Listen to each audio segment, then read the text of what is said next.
pessoas, pela primeira vez eu estou fazendo uma aula de português para vocês. Houve uma demanda considerável nas últimas semanas em torno de como lidar com a prova de português para além da base teórica com que nós somos muitas das vezes expostos nas escolas. Porque, francamente, matrizes gramaticais não acompanham o que a prova do Enem, por exemplo, demanda. Da mesma forma que nós não temos necessariamente um material que defina ou que nos guie em relação ao que a prova de linguagens realmente exige. E um alto desempenho, tanto na redação quanto na prova de linguagens, acaba determinando o resultado que vocês vão obter para boa parte das universidades. Então, a minha intenção é começar um processo daqui por diante até a data do Enem, em que eu possa levantar essas matrizes de conteúdo, de conhecimento e as estratégias de resolução de prova que extrapolam o que gramática define, mas que são decisivas e vitais para o que essa prova realmente exige em termos de resolução, certo?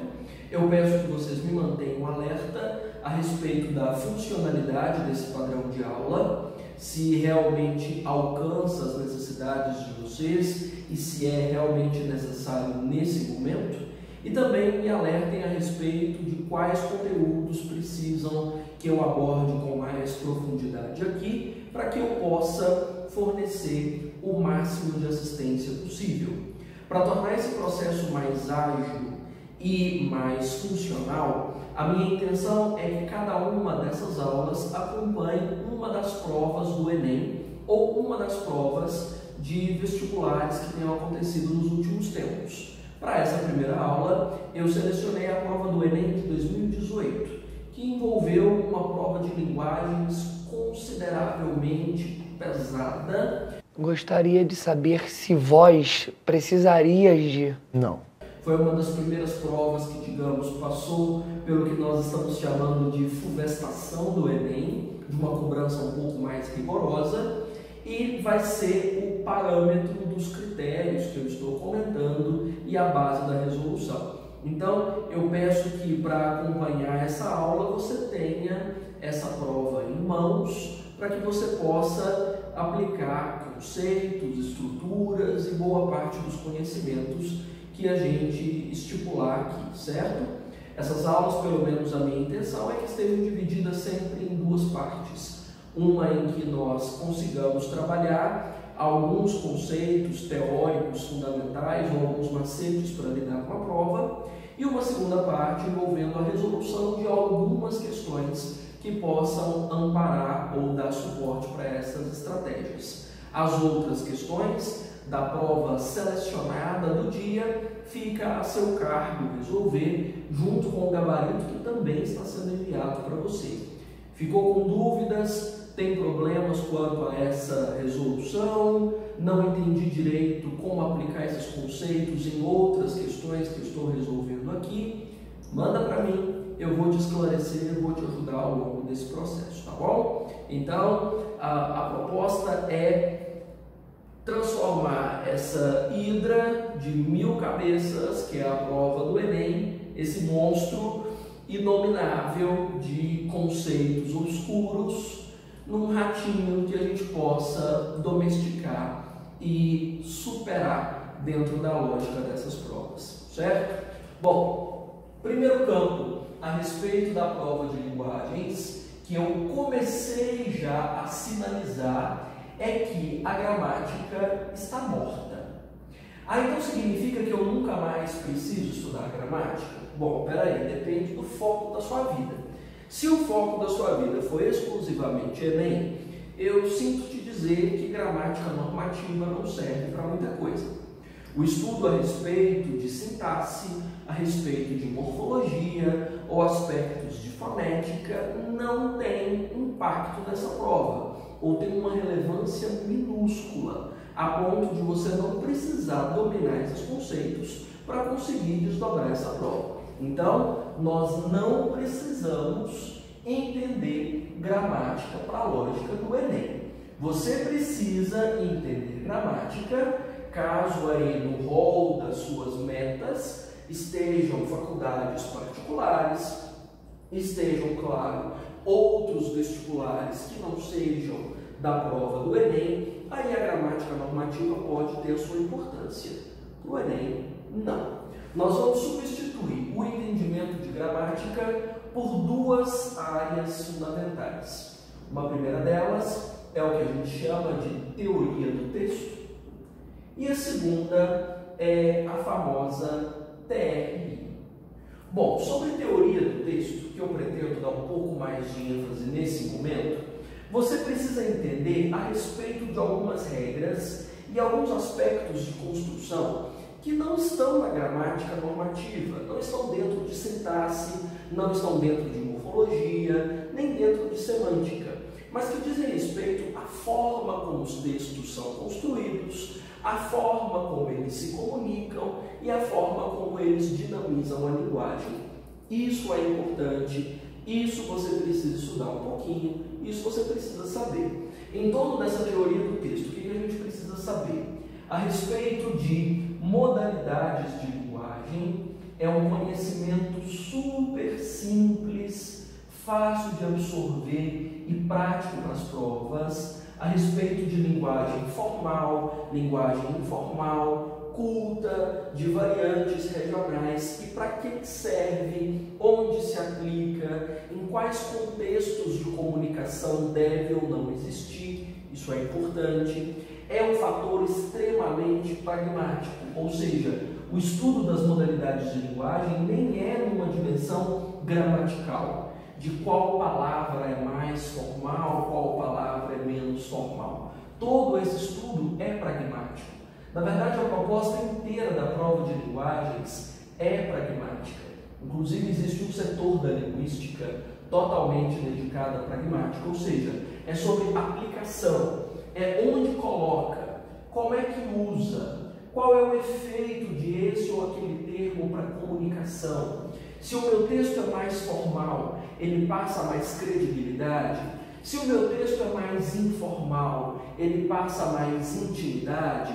Ou seja, isso é pragmática. Não é se eu usei o pronome fulano ou cicrano dentro da construção textual. Então isso é importante. Além das modalidades de linguagem, você também precisa entender bastante a respeito de gêneros textuais. A cobrança a respeito de gêneros é grande, principalmente gêneros de grande aplicação social. Para você entender essa dimensão de gênero, você precisa ter um conhecimento prévio a respeito de tipologia textual. Digamos que a questão de tipologia precede a questão dos gêneros e um fator está, de certa forma, casado com o outro. Tipologia textual você já conhece um bocado, a respeito da forma como se constrói um texto dissertativo, um texto informativo, um texto narrativo e por aí vai. Essa cobrança é importante.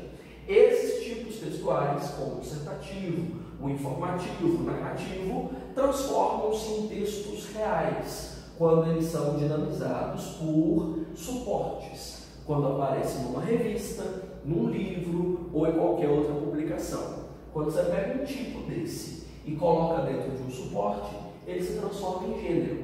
E perguntam muita coisa a respeito desses gêneros. Qual é o impacto que ele tem para a vida das pessoas, como ele interfere nos processos de comunicação, como é que os argumentos funcionam dentro da realidade. Você não precisa conhecer todos os tipos textuais, classificar e saber características particulares. Você precisa conhecer 3 tipos que são mais cobrados. O tipo que você produz mais, que é o tipo dissertativo argumentativo. A cobrança dele nas provas é considerável, tanto na realidade do Enem quanto nos vestibulares. Aqui não é só classificar um texto como dissertativo, é saber como ele se constrói. O que é argumento? Que tipos de argumento existem dentro de um texto? Para que o argumento de fato serve? Como se constrói uma tese? Qual é a finalidade de uma tese dentro de um texto? Esses fatores são cruciais, são fundamentais. Além do texto dissertativo, há uma cobrança considerável também sobre o texto informativo. Afinal de contas, tanto o dissertativo quanto o informativo tem uma presença muito grande como gêneros na nossa vida. Ou seja, nos artigos do jornal, nas notícias, nas propagandas, estão por toda parte. Então é óbvio que há uma cobrança maior sobre as características que os compõem.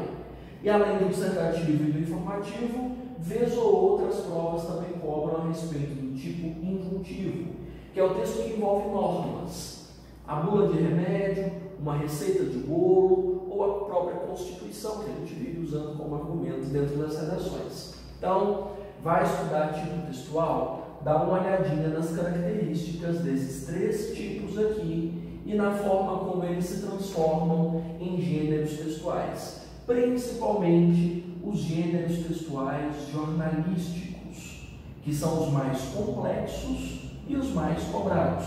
Como se constrói um artigo, uma reportagem, uma notícia, uma crônica, são todos dissertativos. E a forma como isso impacta nos leitores, constrói informação, gera opiniões. Então, tudo isso é fator de cobrança intensa dentro das provas.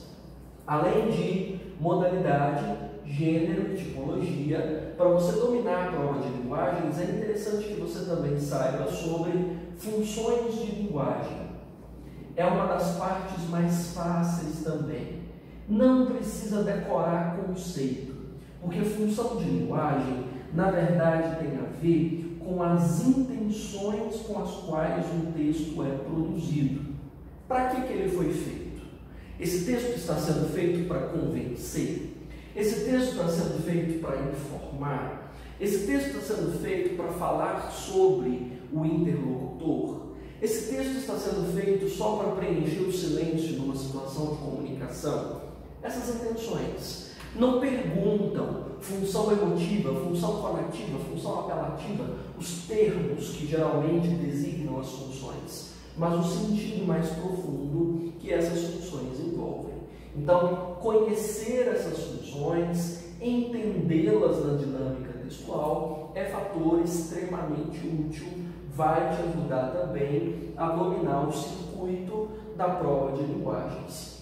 Modalidades, gêneros, tipologias, funções e alguns outros artifícios na construção textual, como figuras de linguagem, que tem uma cobrança considerável em boa parte das provas, principalmente porque as figuras de linguagem são um realçador argumentativo. Então, vez ou outra, elas vão aparecer, assim como os operadores linguísticos que você conhece na redação como 4ª competência, ou seja, a forma como o texto se organiza dentro dos aspectos de coesão. Dominou esses fatores aqui? Maravilha! Significa que você já sabe mais da metade do que é teoria do texto e de que forma essa teoria do texto vai interferir nas questões e na articulação dos processos de comunicação. Isso é a parte que você precisa estudar de linguagens. Não se tem sintaxe, não se tem morfologia, não se tem nada disso, e nem vou citar, certo? E essa segunda área sobre a qual eu estava falando é a teoria de resposta ao item. Já fiz algumas aulas falando sobre essa teoria, até porque ela é a matriz de elaboração da prova do Enem. É uma teoria complexa, que define, na verdade, a forma como as questões são elaboradas. Até porque vocês já devem ter ouvido dizer que, numa questão de Enem, por exemplo, o importante nem é acertar. O importante é que tipo de questão se acerta. Se você acerta uma questão difícil e erra uma fácil, sua nota cai. Ou quando você erra marcando uma opção muito absurda, é muito pior do que quando você erra marcando uma opção mais próxima da certa. Então existem estratégias e fatores de articulação dessa TRI que são importantes e que, se você não levar em consideração, mesmo que você domine todas as estratégias e conhecimentos, sua nota não vai vingar. Então é importante conhecer alguns recursos que eu pretendo ir mostrando na prática. e que você jamais pode desconsiderar na lógica do Enem. No Brasil, a única prova elaborada com princípio de TRI é a prova do Enem.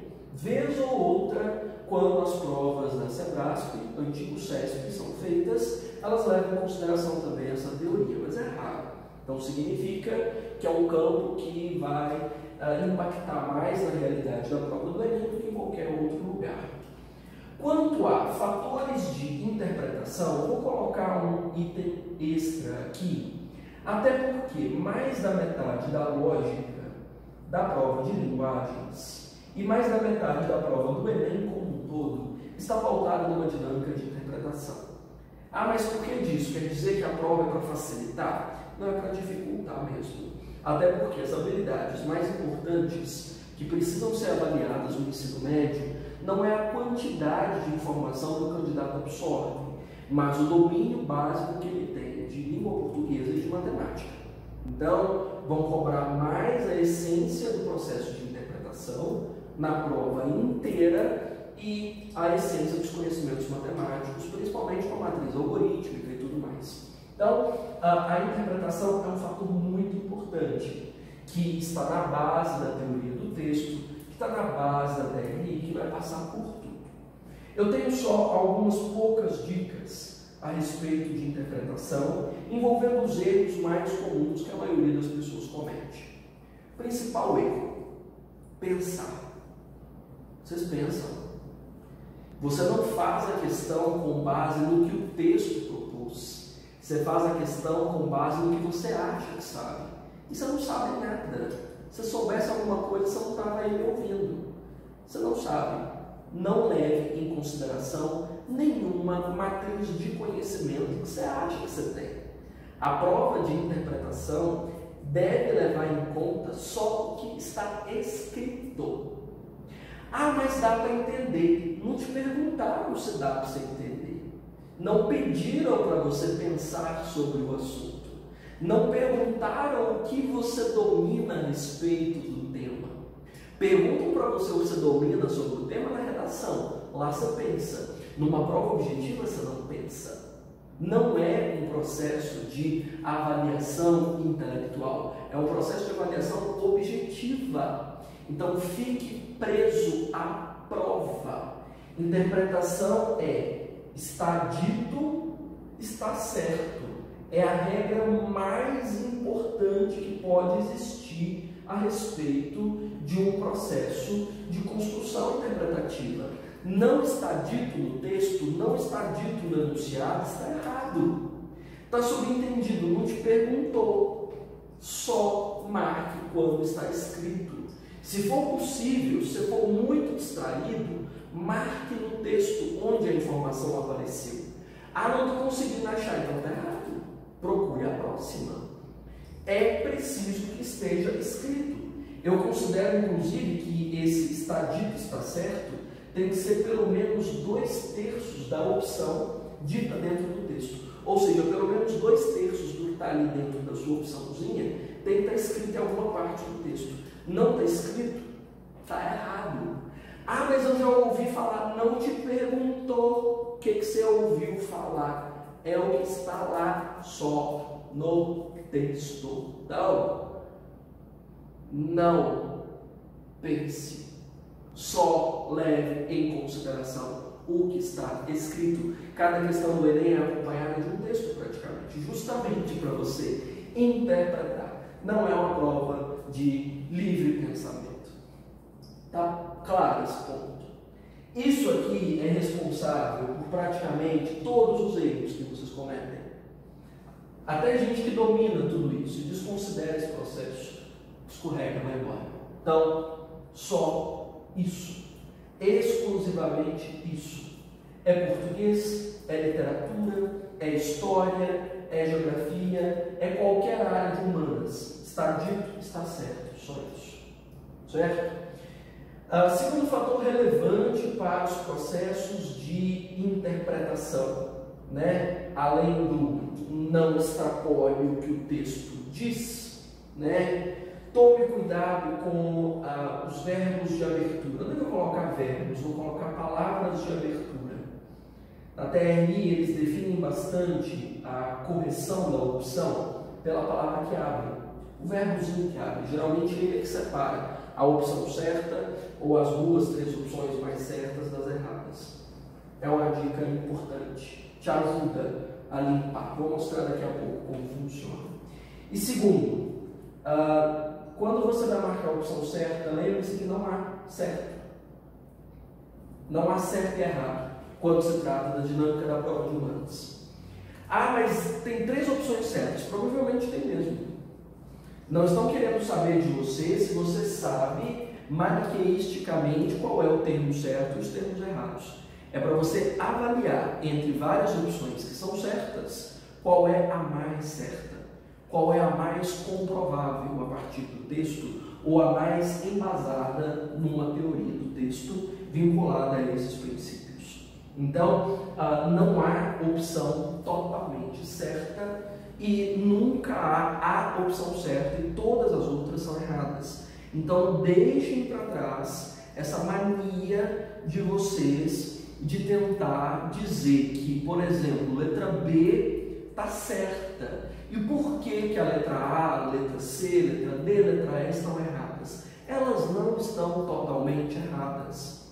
Esse esforço que vocês fazem, tentando achar a incorreção completa dos outros itens, tira o foco da questão.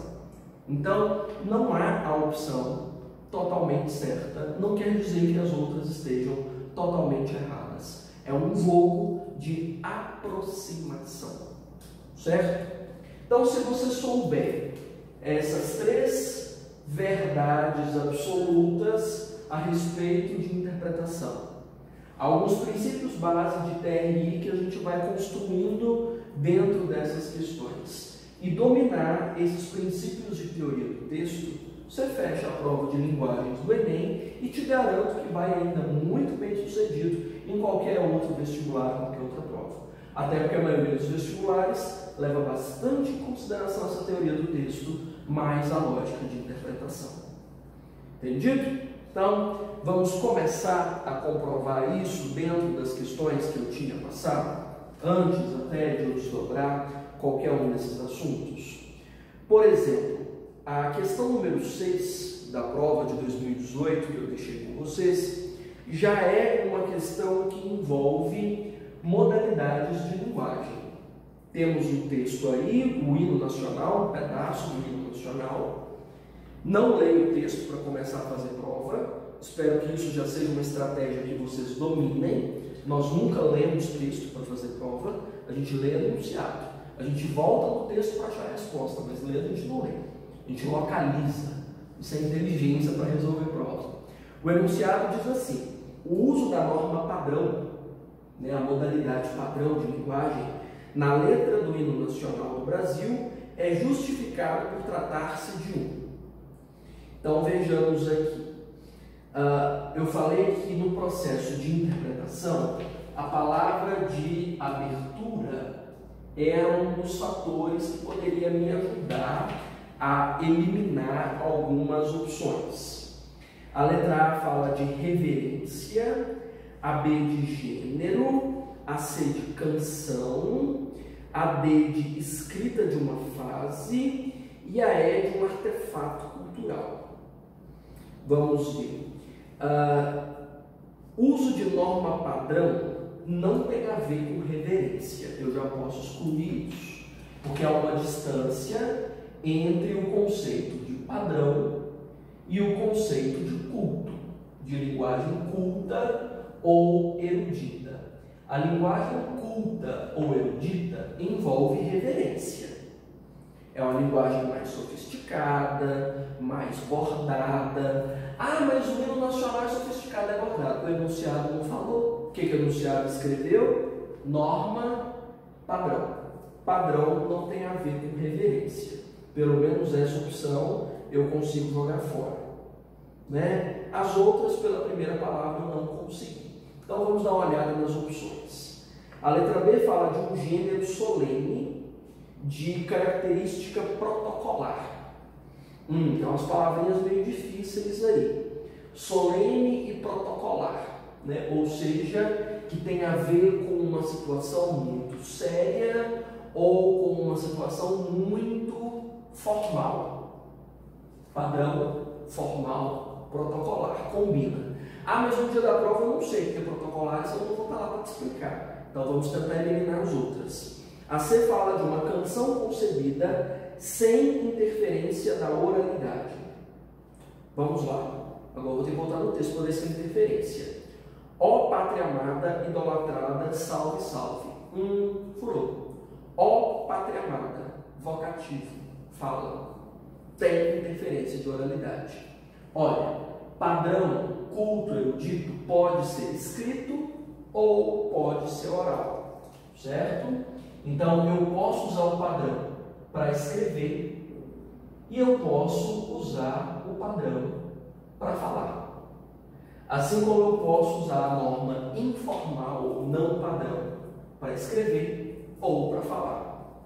Aqui eu tenho interferência de fala. Salve, salve, também fala. São interjeições. Então essa aí está fora. A letra D diz de uma escrita de uma fase mais antiga da língua portuguesa. Antigo com padrão não tem nada a ver. Aí nós temos aqui um outro conceito. Padrão, culto erudito e arcaico. Arcaísmo. Né? É outro conceito. Então essa aqui é, vamos dizer, formal. Obedece à gramática, mais sério, né? Digamos assim, mais padronizado. Culto erudito é um perfil mais sofisticado, como usam a palavra aqui, de reverência, né? E arcaico é o antigo, né? O já ultrapassado, ou o que é chamado também de anacrônico, que ficou para trás no tempo. Então são três construções diferentes que podem ser usadas na escrita ou na fala. Então, já estou desdobrando modalidades de linguagem com vocês. E a letra E fala de um artefato cultural respeitado por todo o povo brasileiro. Eu tenho um fundo de TRI. Teoria de resposta ao item. Qualquer nível de generalização, pelo amor de todos os santos, elimine. Nunca há uma opção que generalize e esteja certa. Não funciona. Então, esse todo o povo brasileiro foi uma cilada em que nós não podemos cair. Sem contar esse troço de respeitar pelo povo, cadê onde está escrito? Não vi isso escrito. Não tem. Pátria amada, não falou amada, não falou respeitada. Ah, mas dá para entender. Não te perguntou o que dá para você entender. Se não está escrito, não está certo. Pronto. Generalizou, furou com a minha TRI, não posso provar. Eu não sabia que era protocolar, fazemos de conta que eu não soubesse. Mas eu consegui eliminar todas as outras opções. Fiquei com letra B, de Bosque. Letra B. Entendido?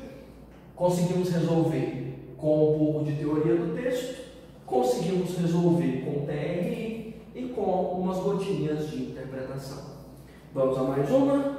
Deixa-me ver uma bem bacana, pesada, aqui. Vamos ver a 9. Questão número 9 diz o seguinte no enunciado. Tem um textão. O que eu faço com o textão? Eu pulo. Diz aí, o cumprimento da função referencial da linguagem, que entrou em funções de linguagem, é uma marca característica do gênero, resumo, de artigo acadêmico. Na estrutura desse texto, essa função é estabelecida pela. Vamos lá entender um pouquinho dessa função? Então, aqui temos uma primeira função de linguagem focada no referencial. Eu vou puxar aqui para facilitar. Dentro das tipologias, o texto informativo é o texto com função referencial. Qual é a intenção dele? Informar.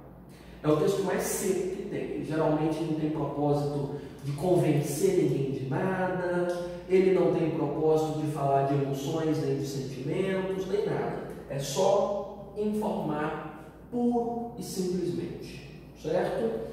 Então, é isso que está explicando aí. Então, de fato, O resumo de artigo acadêmico que colocaram aí é um texto referencial, ou seja, o propósito dele é só informar. Então, o enunciado já traz a obrigação de você saber um pouco de teoria de texto.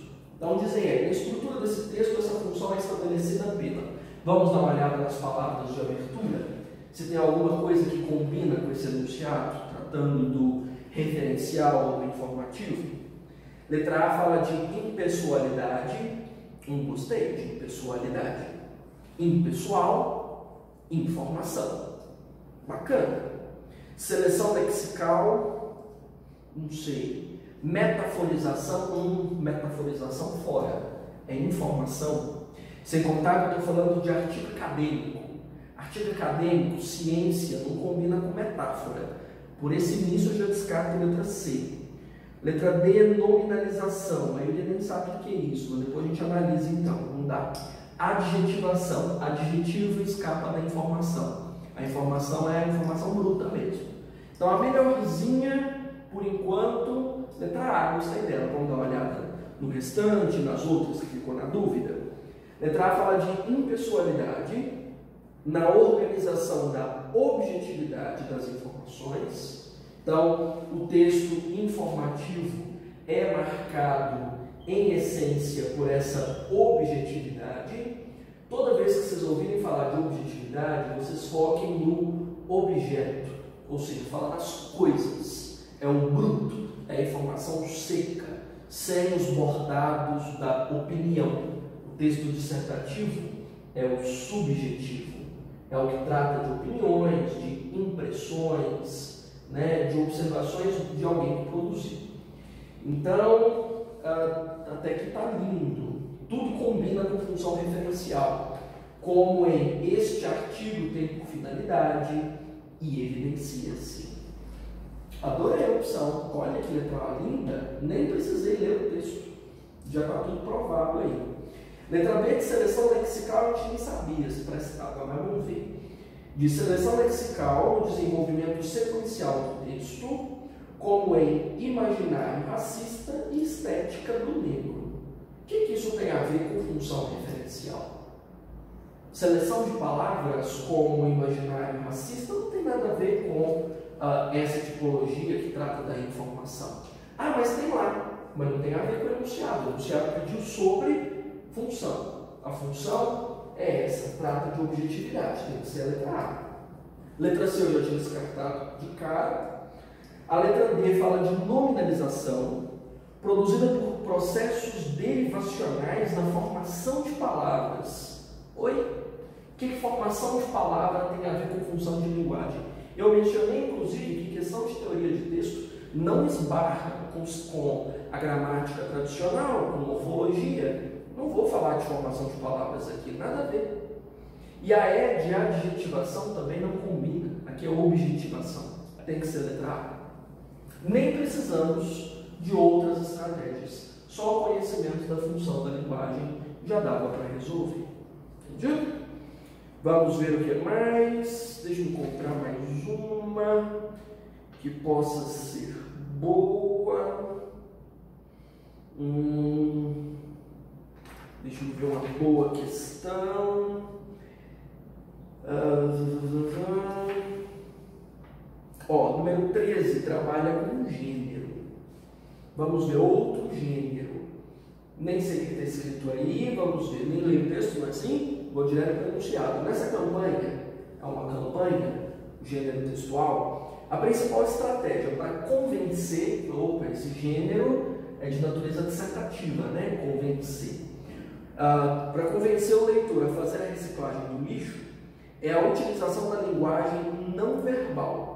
Linguagem não verbal é modalidade de linguagem também. A linguagem pode ser dividida em verbal, quando usa palavras, meio óbvio, e não verbal, quando usa imagens, quando usa ícones, símbolos. Quase que eu escrevo uma imagem. Não verbal. Então, além da categorização entre padrão e não padrão, formal e informal, escrita e oral, nós ainda dividimos em verbal e não verbal. Aí nós temos as duas, Tem bastante escrita no meio disso aí, e tem um desenhozinho de uma garrafa PET sendo aproveitada, me parece. Então estamos dizendo que essa é a principal estratégia, estão afirmando que é o uso, a utilização da linguagem não verbal como argumento para. Vamos ver. A letra A está dizendo reaproveitamento de material. Tem isso aí? Tem como provar? Eu estou vendo a prova, está escrito assim, ó, plástico velho pode virar tecido novo. Pode virar. Reaproveitamento do material. Dá para provar, não dá? Está dito? Está certo. Vamos ver as outras. Facilidade na separação do lixo. O desenho tem a ver com isso? Cadê? A escrita tem a ver, que está lá embaixo. Separe o lixo e acerte na lata. Mas o enunciado está dizendo sobre a linguagem não verbal. A garrafa não está sendo separada, a garrafa está sendo transformada em tecido. É o reaproveitamento de material, não é? Então, letra B já não combina. Letra C, melhoria da condição do catador. Cadê, gente, catador? Nem estou vendo catador. Está desenhado catador? Estou vendo a garrafa em tecido. Uma tesoura ou fita. Está falando sobre a linguagem não verbal? É isso que eu estou vendo. Preservação de recursos naturais. Cadê o recurso natural? Está escrito? Mas dá para entender que as tartarugas não vão morrer asfixiadas. Dane-se as tartarugas. Eu não estou vendo tartarugas. Vocês estão vendo? Está desenhado a tartaruga? Está desenhado a garrafa em tecido. Só isso. E a letra A é a geração de renda do trabalhador. Está desenhado dinheiro? Alguém viu dinheiro desenhado? Se está dito, está certo. A única coisa que está dita agora, nesse caso, a única coisa que está desenhada é uma garrafa em tecido. Então, a única coisa que eu posso entender é a letra A, reaproveitamento de material. Simples assim. Então, só se apegue ao que está dito e, principalmente, obedeçam ao enunciado. Não extrapolem. Né? Deixe-me ver mais uma bacana nessas interpretações. Dessas viagens aqui. Vamos ver. Onde está? Uma bacana. Cruzamento entre textos. Eu sempre acho pesadas essas questões. Vamos dar uma olhada pelo menos uma. Questão número 22 traz assim. Temos aí um texto misto entre o verbal e o não verbal, né, a modalidade de linguagem que ele usa, e um texto verbal que parece um artigo de opinião. Então vejamos, não vou ler os textos, não é assim? Vou direto para as questões. O segundo texto, que propõe uma reflexão sobre o primeiro, acerca do impacto de mudanças no estilo de vida na saúde, apresenta uma visão. Se ele apresenta uma visão, eu já sei que ele é de natureza dissertativa. Então vamos dar uma olhadinha por alto e pelo menos umas 3 linhas desse texto, porque senão não vou conseguir avaliar as opções. Quando eu tenho que olhar o texto primeiro, o que eu faço? Eu nunca olho o texto por completo. E eu também não vou aleatoriamente para qualquer parte do texto. A gente analisa os extremos do texto. Nesses extremos do texto é que nós encontramos quase sempre a tese reafirmada. Ou seja, principalmente em textos de natureza dissertativa, que são, na verdade, a maior parte dos textos que nós encontramos dentro das provas de linguagens ou dentro das provas de português, o desenvolvimento do assunto principal desse texto e a tese que ele aborda geralmente está nos extremos. Então é para onde você se concentra. Se o texto tem uma página, as 3 primeiras linhas, as 3 últimas. Se seu texto tem um parágrafo, as 3 primeiras linhas, as 3 últimas. Nesse caso aqui, vamos dar uma olhada. Nosso texto começa com: imaginemos um cidadão residente na periferia de um grande centro urbano que diariamente acorda às 5 para trabalhar, enfrenta em média 2 horas de transporte público, em geral lotado, para chegar às 8 ao trabalho. Ok, temos aí o primeiro período. E o último diz: nesse caso, a abordagem individual do problema tende a fazer com que a pessoa se sinta impotente em não conseguir praticar exercícios, e consequentemente culpado pelo fato de ser ou estar sedentário. Então vejamos o que nós temos por opções. Eu havia sugerido que a palavra de abertura é bastante emblemática na nossa definição para a resposta correta. Aí a letra A fala de medicalizada. Eu não li nada sobre medicalização. Alguém leu? Absolutamente nada. E como eu já havia dito, o que está dito é o que está certo. Não foi dito, está errado. A letra B para ampliada, razoável.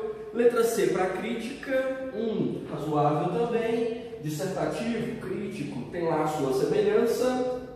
D, focalizado, aí tem um aspecto de TRI interessante, olha só.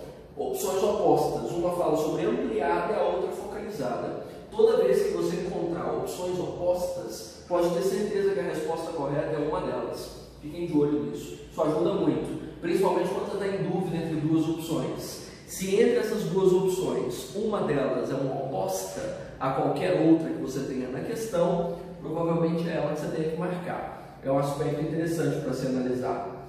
E a letra E é geracional. Nem sei o que é isso para a lógica de um texto.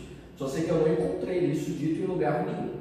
Então, as menos ruins são letra B, letra C e letra D. E eu estou bastante convicto de que seja B ou D, porque as duas são opostas entre si. Mas vejamos.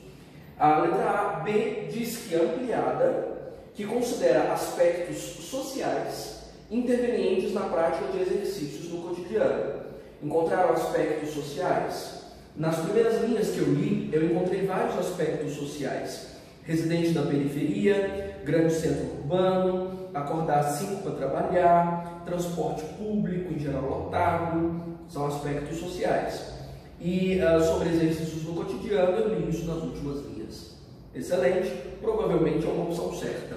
A letra C, que me deixou também na dúvida, vejamos. Crítica, que associa a interferência das tarefas da casa ao sedentarismo do indivíduo. Alguém deu tarefa de casa? Eu não encontrei tarefa de casa.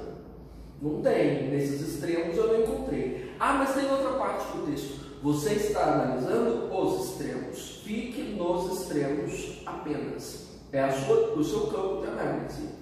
Não mostrou essa interferência. Os extremos que concentram a tese e o objetivo do texto não tratam disso. Então, provavelmente não é a opção certa. E a letra D, que era uma aposta interessante também, como nós tínhamos visto, focalizada, que atribui ao indivíduo a responsabilidade pela prevenção de doenças. Prevenção de doenças? Cadê prevenção de doenças? Falou o fato de ser um estado sedentário, não vi prevenção de doenças. Viram a questão que eu disse? B e D, opostas entre si. A correta foi B, de Bosque. E a letra E, que era muito bizarra, geracional, que preconiza a representação do culto à jovialidade. Cristo, cadê jovialidade? Onde foi dito isso? Não tem nada dito isso. Ah, mas tem isso lá no primeiro texto, tem uma mulher que parece jovem, bem disposta, não te perguntou nada sobre o primeiro texto, o enunciado recorta só o segundo texto, então, por favor, não saia da zona de análise para a qual te direcionaram. É só isso que te pediram. Entendido? Vamos a mais uma? Deixa-me ver uma questão boa que possa nos ajudar em relação a esses processos todos, a essas viagens da prova de linguagens. Deixa-me ver, a questão número 32 tem um aspecto legal de análise de um gênero textual, de uma tipologia textual, perdão, que eu não coloquei aqui, não tinha colocado aqui a princípio. A tipologia narrativa. Pode ser interessante dar uma olhadinha nela. Raras vezes ela aparece sob análise, mas compensa saber alguns aspectos. Eu já me antecipei para dizer que a narração é marcada predominantemente pela construção verbal, ou seja, a narração é composta sempre de enredo, e o enredo é sempre marcado nos textos por sequências verbais. Então isso já é só uma característica. Dissertativo, subjetividade, opinião, marca de convencimento, o informativo pela objetividade, pela informação bruta, e o narrativo pelo enredo, pela articulação de verbos. Vamos direto para os enunciados, porque a gente não é bobo, a gente não lê texto. Então dizem aí, no texto narrativo, a sequência dos fatos contribui para a progressão temática. Claro, fatos compõem o enredo. No fragmento, esse processo é indicado pela, olha só, o início das opções. Letra A, alternância das pessoas. B. Utilização de formas verbais. C. Indeterminação dos sujeitos. D. Justaposição de frases. E a E. Recorrência de expressões adverbiais. Preciso analisar? Uma característica de teoria do texto que você conhecesse, vinculada à dinâmica narrativa, você já matava a questão. Ou seja, provavelmente a letra B. Podemos dar uma microanálise aí do texto e analisar as opções com mais cuidado para vocês terem certeza. O texto diz o seguinte, vamos pegar pelo menos o inicinho, olha. Certa vez, minha mãe surrou-me com uma corda nodosa que me pintou as costas de manchas sangrentas. Moído, virando a cabeça com dificuldade, eu distinguia nas costelas grandes lanhos vermelhos. Deitaram-me, enrolaram-me em panos molhados com água de sal e houve uma discussão na família. Minha avó, que nos visitava, condenou o procedimento da filha e essa afligiu-se. Irritada, ferira-me à toa sem querer. Não guardei ódio à minha mãe. O culpado era o nó. Texto pequenininho, né? Do Graciliano Ramos. Aí, ó, letra A diz de alternância das pessoas do discurso que determinam o foco narrativo. Olha, o foco narrativo desse pequeno texto é um só. É o narrador-observador. Isso é um aspecto, talvez, interessante de se estudar também, vinculado à narração. Além de você saber que é uma construção verbal, é interessante você saber os tipos de construção narrativa, os focos narrativos. Do narrador-observador, do narrador-personagem, né? Isso é interessante. Aqui nós temos um narrador-personagem em primeira pessoa e vale a pena você conhecer também, talvez, um pouquinho sobre tipos de personagem, personagem plano, personagem redondo, personagem tipo e um pouco da classificação sobre tempo. Tempo cronológico, tempo psicológico e tempo de flashback. Essas são as características essenciais do narrativo. Mas a essência dele continua sendo a articulação verbal. Olha a letra B que bonita. Utilização de formas verbais que marcam tempos narrativos variados. Olha, a utilização de formas verbais. Surrou-me, pintou, que mais? Distinguia, deitaram-me, enrolaram-me, houve, visitava, condenou. Os verbos estão predominantemente no passado, mas são vários pretéritos articulados. Você nem precisa saber classificar pretéritos, só saber mesmo que narração tem verbo e ponto final. Letra C fala de indeterminação dos sujeitos de ações que caracterizam os eventos narrados. Olha a primeira ação, surrou-me. Quem me surrou? Minha mãe. Olha o sujeito aí. Como é que dizem que o sujeito está indeterminado? Letra B, justaposição de frases que relacionam semanticamente os acontecimentos narrados. Ué, todo o texto é composto de justaposição de frases, uma frase depois da outra, e isso não é um processo de progressão temática, isso não é característica particular de uma narração, isso é característica de texto de forma ampla. Nunca haverá uma opção, você vai marcar sequência de frase, podre essa opção. E a letra E, recorrência de expressões adverbiais que organizam temporalmente a narrativa.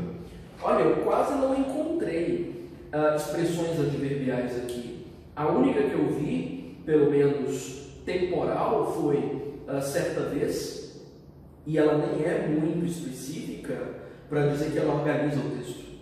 Nem dá para dizer isso. Então, B de Bosque mesmo, certo? Era a opção melhor entre essas todas aí. Deixa-me ver mais alguma questão interessante.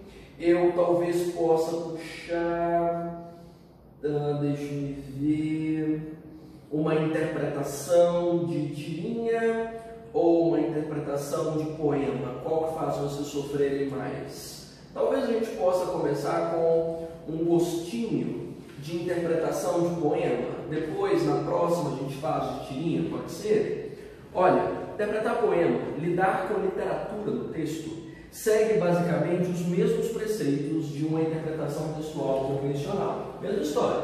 Qual é a história? Está dito, está certo, palavras de abertura, não há opção certa, mas a menos errada, os mesmos fatores de TRI. Não transbordem a análise de vocês de conhecimentos vinculados a escolas literárias ou aos próprios escritores. É fantástico conhecer os teóricos, é incrível conhecer as escolas literárias, mas é pouco prático para a dinâmica de prova. Literatura na prova de linguagens é interpretação de texto, não é teoria literária. Então, separem os universos. É interessante que vocês conheçam teoria literária para a realidade do vestibular. Ok? A questão número 34 tem uma questão bacana sobre um poema. Para quem não... A última que nós fizemos foi qual mesmo? A 32, essa 34. Vamos ver. Pulamos o texto. O texto não é o foco é o enunciado, não é assim? Vejam. Na literatura de temática negra produzida no Brasil, é recorrente a presença de elementos que traduzem experiências históricas de preconceito e violência. Então temos aí temática negra, preconceito e violência. No poema, essa vivência revela que o eu lírico. Vamos ver. Vamos procurar dar uma olhada aí. O poema não é tão grande, mas nós podemos ler os extremos, se vocês quiserem continuar com a base que eu tinha mencionado. Vejam, às vezes sou o policial que me suspeito, me peço documentos e mesmo de posse deles me prendo e me dou porrada. Às vezes sou o porteiro, não me deixando entrar em mim mesmo, a não ser pela porta de serviço. Às vezes faço questão de não me ver e, entupido com a visão deles, sinto-me a miséria concebida como um eterno começo. Fecho-me o cerco, sendo o gesto que me nego, a pinga que me bebo e me embebedo, o dedo que me aponto e denuncio, o ponto em que me entrego às vezes. Vamos ver o que nós temos entre as opções. A letra A diz que essa vivência revela que o eu lírico incorpora seletivamente o discurso do seu opressor. Gostei disso.